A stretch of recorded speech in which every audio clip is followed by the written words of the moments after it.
अस्सलामुअलैकुम दोस्तों। आज हम आपको एक ऐसे बुज़ुर्ग की कहानी सुनाने जा रहे हैं जिनका नाम सुनते ही दिल में सुकून उतर आता है, जिनकी दरगाह पर आज भी लाखों लोग अपनी मुरादें लेकर आते हैं और खाली हाथ वापस नहीं जाते। ये कहानी है सरकर मखदूम अशरफ जहांगीर सिमनानी रहमतुल्लाह अलैह की और उनकी मशहूर दरगाह किछौछा शरीफ की। दोस्तों, ये कहानी सिर्फ एक बुज़ुर्ग की ज़िंदगी की नहीं, ये कहानी है एक बादशाह के फ़कीर बनने की। ये कहानी है दुनिया छोड़कर अल्लाह को पाने की। हज़रत मखदूम अशरफ का जन्म ईरान के शहर सिमनान में हुआ था। वो एक शाही ख़ानदान से ताल्लुक़ रखते थे। उनके वलीद एक ताकतवर बादशाह थे और बचपन से ही उन्हें बादशाहत के लिए तैयार किया जा रहा था। उनकी ज़िंदगी में किसी चीज़ की कमी नहीं थी। दौलत थी, शोहरत थी, ताकत थी, लेकिन एक चीज़ नहीं थी और वो थी दिल का सुकून। जैसे-जैसे वो बड़े होते गए, उनके दिल में एक अजीब-सी बेचैनी बढ़ने लगी। उन्हें लगता था कि ये दुनिया सब कुछ नहीं है। एक रात उन्होंने एक रूहानी ख्वाब देखा, जिसने उनकी पूरी ज़िंदगी बदल दी। उस ख्वाब के बाद उन्होंने फ़ैसला कर लिया कि वो अब बादशाहत नहीं करेंगे, बल्कि अल्लाह की तलाश में निकलेंगे। सोचिए दोस्तों, एक ऐसा इंसान जिसके पास सब कुछ हो, वो सब कुछ छोड़कर फ़कीरी इख्तियार कर ले, ये सिर्फ़ अल्लाह के ख़ास बंदों का काम होता है। उन्होंने अपना तख्त-ओ-ताज छोड़ दिया और निकाल पड़े एक लंबे सफ़र पर। ये सफ़र आसान नहीं था। जंगल थे, पहाड़ थे, भूख थी, प्यास थी, लेकिन उनका इरादा मज़बूत था। रास्ते में उन्होंने कई बुज़ुर्गों से मुलाकात की, उनसे इल्म हासिल किया और अपनी रूह को पाक किया। आखिरकार वो हिंदुस्तान पहुँचे। उस वक्त का हिंदुस्तान रूहानियत का मरकज़ था।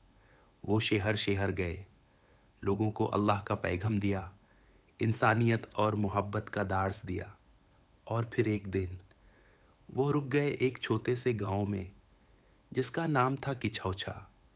यही जगह उनका घर बन गई, यही उनका मरकज़ बन गया। आज इसी जगह को दुनिया किछौछा शरीफ के नाम से जानती है। दोस्तों, हज़रत मखदूम अशरफ सिर्फ़ एक बुज़ुर्ग नहीं थे, वो एक रहनुमा थे, एक रूहानी लीडर थे। उनके पास लोग अपनी परेशानी लेकर आते और उनकी दुआ से मुश्किलें दूर हो जाती। कहते हैं कि उनके पास करामात थी, लेकिन वो हमेशा कहते थे, ये सब अल्लाह की रहमत है। एक मर्तबा एक शख्स उनके पास आया, जो सख्त बीमार था। डॉक्टर ने जवाब दे दिया था। हज़रत ने उसके लिए दुआ की और कुछ ही दिनों में वो ठीक हो गया। एक और वाक़या में एक गरीब आदमी उनके पास आया, जिसके पास कुछ नहीं था। हज़रत ने उसकी मदद की और अल्लाह ने उसकी किस्मत बदल दी। ऐसे हज़ारों वाक़यात मिलते हैं, जो उनकी रूहानी ताकत को बयान करते हैं। धीरे-धीरे उनकी शोहरत फैलने लगी। दूर-दूर से लोग आने लगे। किछौछा शरीफ एक रूहानी मरकज़ बन गया। आज भी यहाँ रोज़ हज़ारों लोग आते हैं, कोई दुआ के लिए, कोई शिफा के लिए, कोई सुकून के लिए। यहाँ आने वाले हर शख्स के दिल में एक उम्मीद होती है और अक्सर वो उम्मीद पूरी हो जाती है। हर साल यहाँ उर्स होता है, जहाँ लाखों लोग जमा होते हैं और हज़रत को याद करते हैं। दोस्तों, वक्त गुज़रता गया और एक दिन वो वक्त भी आया जब हज़रत का आखिरी वक्त करीब था। उन्होंने अपने मुरीदों को बुलाया और उन्हें नसीहत दी। उन्होंने कहा, अल्लाह से मोहब्बत करो और इंसानियत की खिदमत करो। फिर वो इस दुनिया से रुखसत हो गए, लेकिन उनका पैगाम, उनका नूर आज भी ज़िंदा है।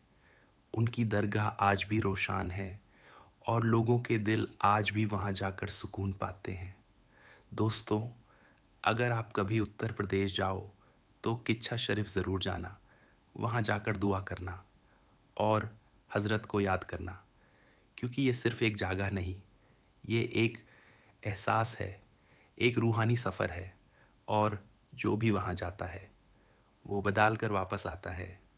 اگر آپ کو یہ کہانی پسند آئی ہو تو اس سے شیئر ضرور کریں، اور ایسے ہی روحانی کہانیوں کے لیے چینل کو سپورٹ کریں۔ اللہ ہم سب کو نیک راستے پر چلنے کی توفیق دے۔ امین۔ اللہ حافظ۔